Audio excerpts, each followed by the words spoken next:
This is Chuck Cecil continuing a remembrance of Glenn Miller. This is the fifth of a 12-hour story told by the records and by the men and women whose singing, playing, and arranging helped Glenn Miller make music and memories. He was an ardent Basie fan and ardent Ellington fan, just like everybody else. I would say, no, Betty Hutton is my sister. He knew what he wanted and said, well, now, why don't you try it this way? If it's a little too difficult to do like you're doing, why, try this instead, and it would work.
It's a blue world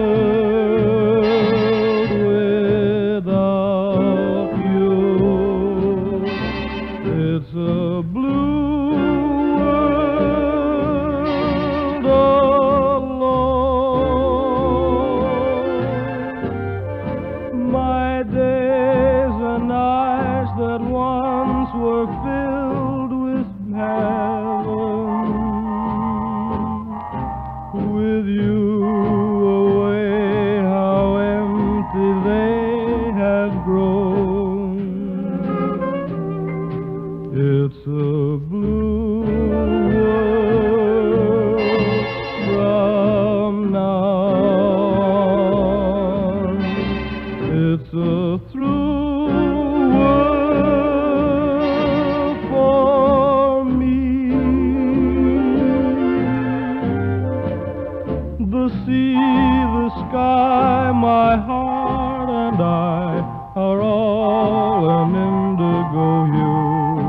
Without you, it's a blue, blue world.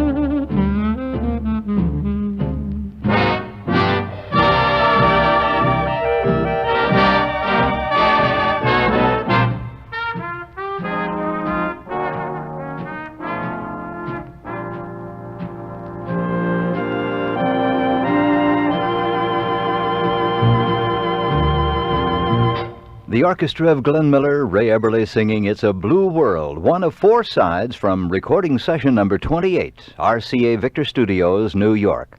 It was the last record date for the Miller Band in 1939. It had been a year of hard work, great success, and some good luck. A couple of nights before Christmas, we played a battle of music up at the Savoy Ballroom in Harlem against Erskine Hawkins and his band. They jumped pretty darn good, and as highly as I thought of our band, I couldn't help feeling inadequate as could be, listening to their wonderful drive. The funny part is that those uptown cats, the most perceptive, hippest folks in the world in the jazz department, gave us just about the biggest ovation we ever got anywhere. We killed the people, and of all things, mostly with the pretty tunes. Incidentally, it was here that we picked up Tuxedo Junction. They had it in their books, though it was a much different version than the one we cooked up. Of course, the one that was cooked up will be heard at a later point in the story of Glenn Miller, Memory Maker. At the end of 1939, the Glenn Miller Orchestra began the first of a series of radio broadcasts sponsored by a tobacco company. The 3 times a week broadcasts would put an even heavier load on the musicians, and particularly the arrangers. To assist Bill Finnegan, Miller acquired the talented Jerry Gray from the Artie Shaw Band, which had just broken up. He left us all stranded. And at that time, Glenn Miller was working at the Meadowbrook, so he heard about it and immediately called me up, wanted me to join him, join as an arranger. So I went out to the Meadowbrook to hear the band, and it didn't sound like my favorite band, Artie Shaw, you know. So I kept stalling him for a couple of weeks, but I finally joined him because of the money, you know. So then Glenn assigned me to do mostly originals. Of course, I wrote a lot of ballads and stuff like Adios and Elvis tune and a lot of those medleys that he used to play. There's something borrowed, something old, something new, and all that. Those are mostly all my medleys, you know. I didn't like it at first. I said, he's throwing crumbs at me, you know. But later that proved to be okay. Something old I cried for you.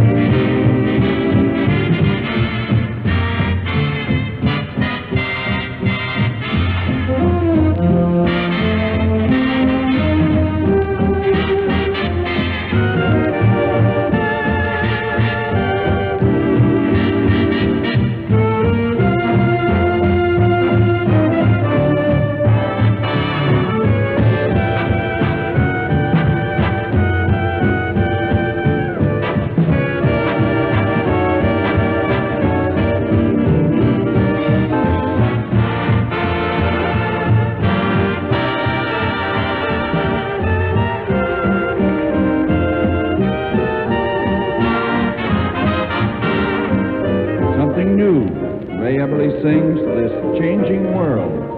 This changing world, this changing scene. Where is it taking us? What does it mean?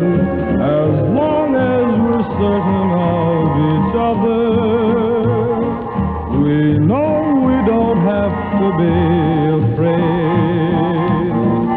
These changing times we rise above.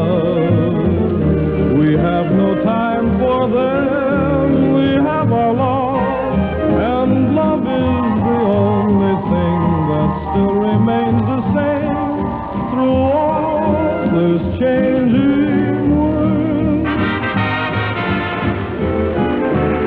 Marie borrowed from Tommy Dorsey. All the reach is true, just right for me. Girl of my dreams, I want to, I need to. Happiness faces me. La la la la la. There no crying again. Sing me, darling, sing me. On a night like this, we go fast in the park.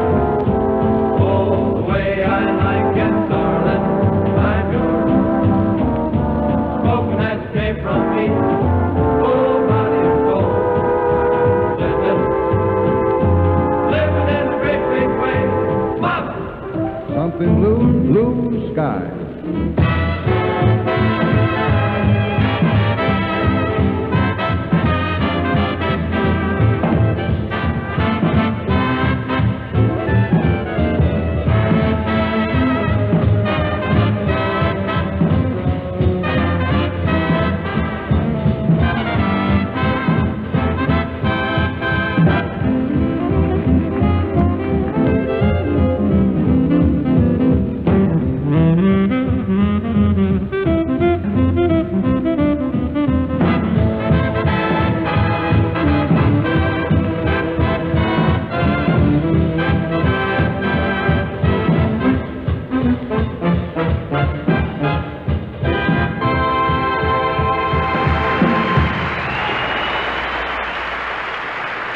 A Jerry Gray arrangement of a medley, I Cried for You, This Changing World, Marie, and Blue Skies. It was from a commercial broadcast by the Miller Band, January 3rd of that new year, 1940. The following night, program announcer Paul Douglas had a special announcement. Speaking of being busy, that's Glenn Miller. He's got his new Chesterfield series off to a good start. He's opening at the Pennsylvania Hotel tonight. And now Mr. Dave Dexter, associate editor of Downbeat magazine, the Musician's Blue Book, is here with something of interest for all Glenn Miller fans. Mr. Dexter? Thank you, Paul Douglas. And it really is a pleasure to announce that America's musicians, voting in Downbeat, have elected Glenn Miller's band the all-round favorite dance band of the nation. So, Glenn, on behalf of the musicians who took part, here's a golden trophy, symbolic, we feel, of your superiority in the band field. Thank you, Dave. Thank you, Dave. I guess the best way for us to say thanks is by playing the tune the folks seem to like the most, In the Mood. The Downbeat Award, given the night of January 4th, 1940, would be the first of several awards of achievement given to the band and its leader, Glenn Miller, Memory Maker.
When you wish upon a star, makes no difference who you are. Anything your heart desires will come to you. If your heart is in your dream, no request is too extreme. When you wish upon a star as dreamers do, fate is kind. She lives to those who love the sweet fulfillment of their secret longing. Like a bolt out of the blue, fate steps in and sees you through. When you wish upon a star, your dreams come true.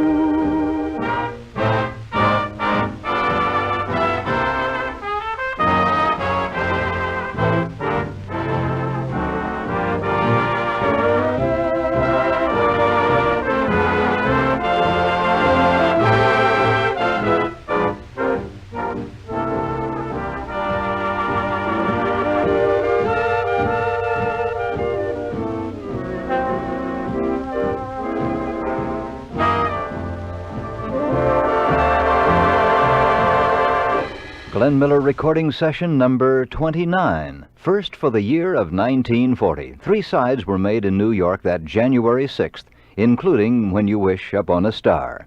After some differences, new arranger Jerry Gray was beginning to feel at home. The greatest thing that ever happened in my life was joining Glenn Miller's band. And when I first joined him, I think it was my attitude more than anything else that we had a little rough going in the beginning, because I didn't think the Glenn's band was as hip as the Shaw band was, you know. But as we went along, I got to know Glenn, and I guess he got to understand me, and he was very patient with me. Another side of the personality of Glenn Miller, memory maker.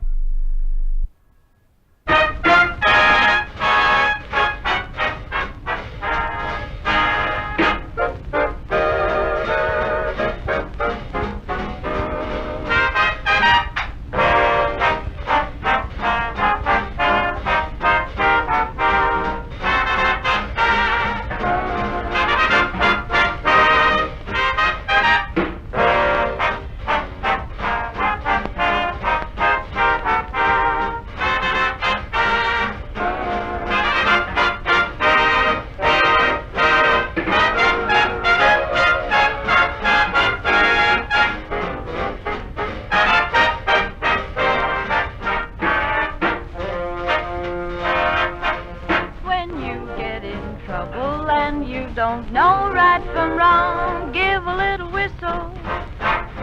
Give a little whistle. When you meet temptation and the urge is very strong, give a little whistle. Give a little whistle. Not just a little squeak, pucker up and blow. And if your whistle's weak, yeah, Jiminy Cricket, take the straight and narrow path. And if you start to slide, give a little whistle. Give a little whistle. And always let your conscience be your guide.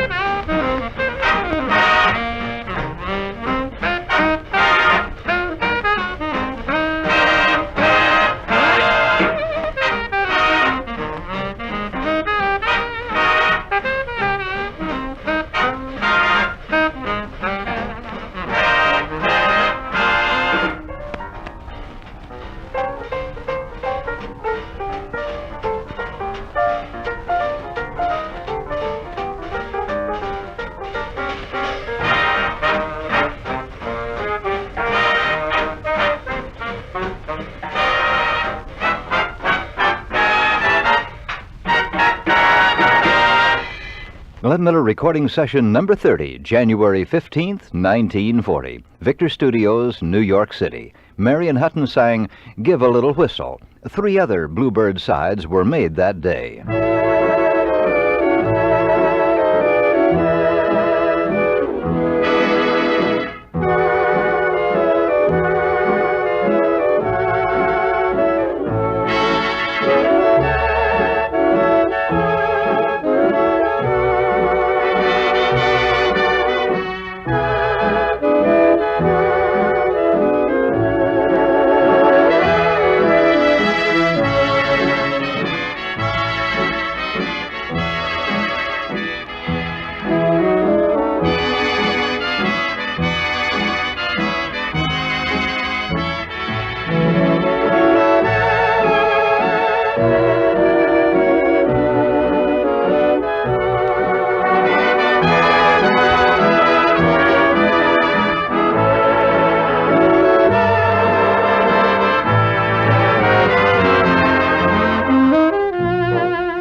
Beautiful Ohio from session number 30, probably Jerry Gray's first arrangement that Miller would record.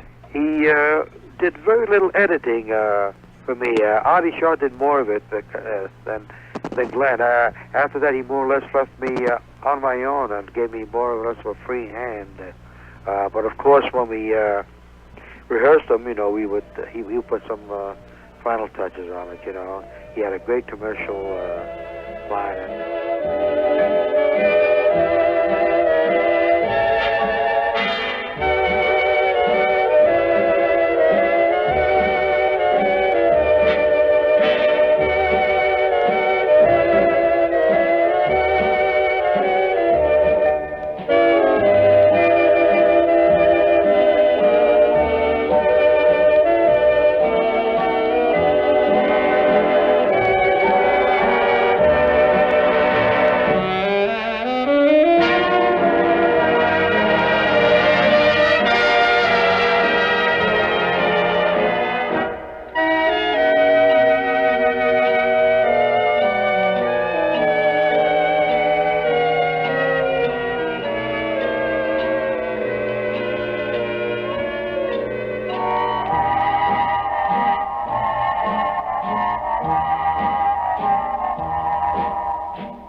So in addition to Give a Little Whistle, he would also record Beautiful Ohio, What's the Matter with Me, and yet a second waltz, the Missouri Waltz, concluding recording session number 30.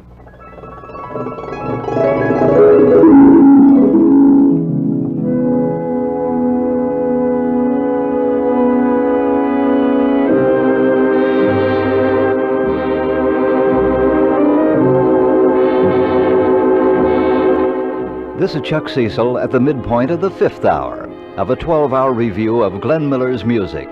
Along with the original recordings, we're listening to the musicians, arrangers, singers, and their memories of the days when they worked with Glenn Miller, Memory Maker.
don't say yes in any language to me.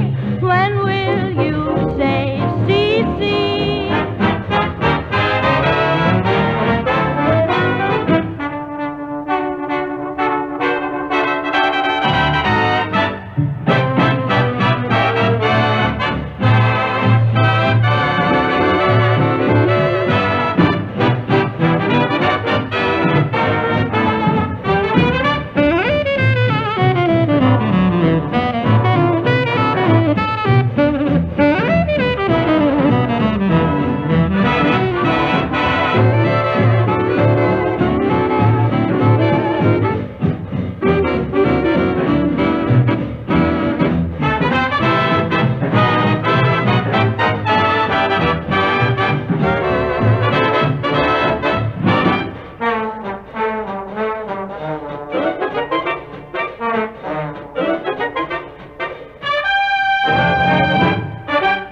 Recording session number 31, New York, January 26th, 1940.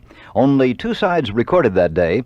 Marion Hutton sang Say CC, as she would be joined on the flip side by Tex Beneke, a singer, saxophonist, friend of Glenn Miller. I thought he was great. He lacked a lot, I really believe, in being a fine jazz trombone player. He could play fair Dixieland jazz, which he has proven on many old recordings with countless other bands, you know, and was a good lead trombone player, a good section man. But he would leave most of the jazz and things like that to some of the other fellows when it came time to play those things. But he had I don't know what it was. He could tell anybody, even though he only played trombone, he could teach you on your own instrument, no matter what it was, how to better accomplish this, or how to do this more easily, or that more easily. And he taught me so much about saxophone, it's not even funny. And the same with all the other guys. So I ran out on my visa before it ran out on me. But when I ran, I was no chump. I shanghaied the drummer, the guy that made the rumba jump.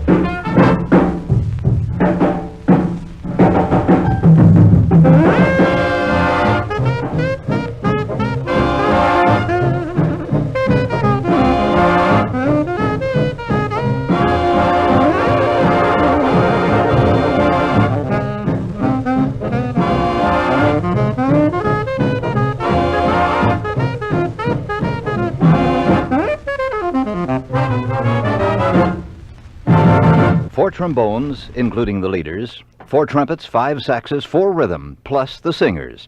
That was the orchestra for The Rumba Jumps, the orchestra of Glenn Miller, Memory Maker.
Rug Cutter Swing was recorded by the Glenn Miller Orchestra on the 29th of January, 1940.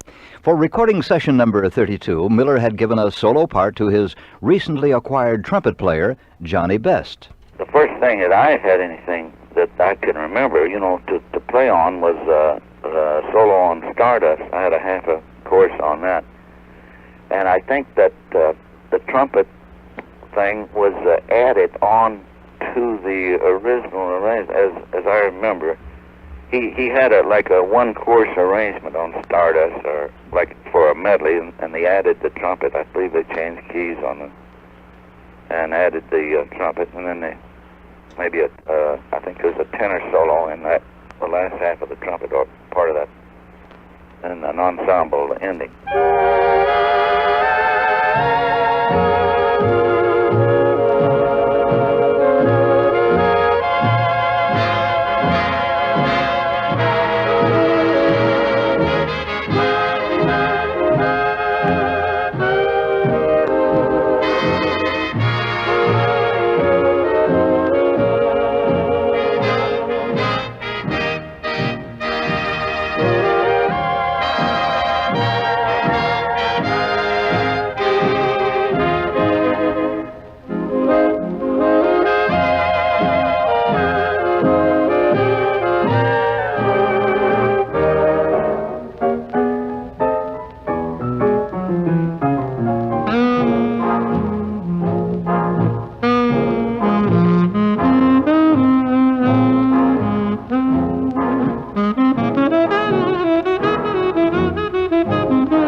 Stardust, the most memorable of the 5 sides made at record session number 32 by the orchestra of Glenn Miller, Memory Maker.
too romantic. Moonlight and stars can make such a fool of me.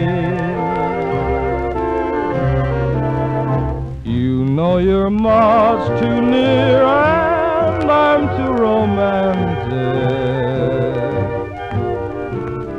Wouldn't I be a sight on a bended knee? I'm startled when you whisper, I'll run if you should sigh. I must be so careful, or I'll kiss my heart goodbye. You shouldn't let me dream, 'cause I'm too romantic. Don't let me fall unless it could all come true.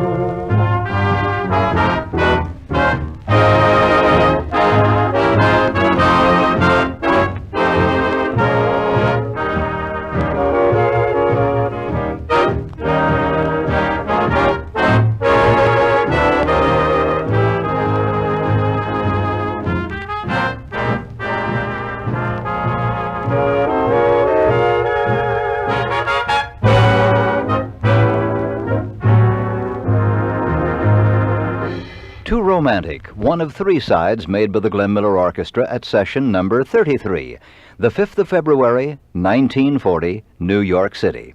In addition to the Ray Eberle vocal, Danny Boy was recorded then, as well as Sweet Potato Piper. Also, two versions were made of that number Chummy McGregor told about finding the night the band appeared in Harlem with the orchestra of Erskine Hawkins. One of their saxmen gave Hal McIntyre a lead sheet. Mac was everybody's friend. He could talk a bird out of a tree. Jerry Gray wrote it up, and at rehearsal we kicked it all around, adding the brass figures and plungers and the pedal note pauses for trombones and building up the finish. By the time we got through, it really turned out pretty good.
Two masters were made of Glenn Miller's Tuxedo Junction, one going to England, and the one that just ended was released in the United States. It would become a million seller. Jerry Gray made the arrangement, but Paul Tanner credits Miller with much of the record's success. Well, he was a very smart musician, and it seemed like he always knew exactly what it was he wanted, and there was never any communication problem unless someone tried to cross him, you know, and then it was off to the guillotine. But as far as explaining musically was concerned, this was never a problem. But now, speaking of how the band would advance, listen to something as simple as Tuxedo Junction, and yet, if I remember right, we took the arrangement that was given to us of Tuxedo Junction, then we rehearsed all night long, like 6 or 7 hours, to put that thing into the shape that it finally got, which was still about as simple as you could get. It barely went into 4-part harmony. But it went into a million homes. That February 1940 recording of Tuxedo Junction by Glenn Miller, Memory Maker.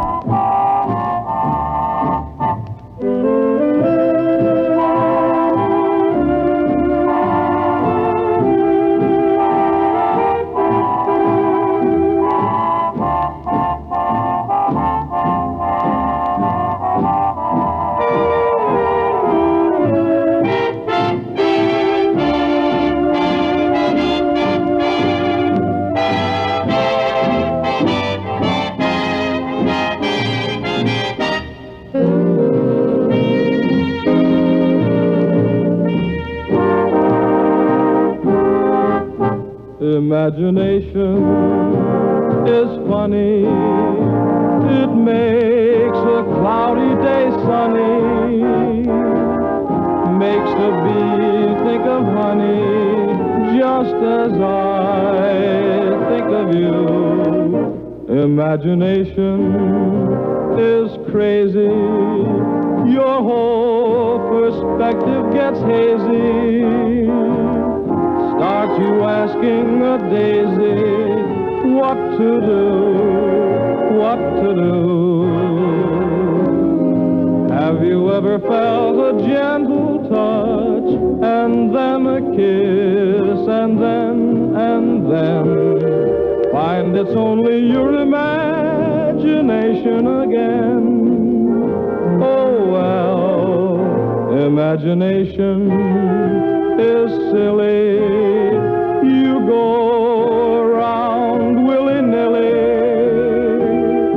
For example, I go around wanting you, and yet I can't imagine that you want me to.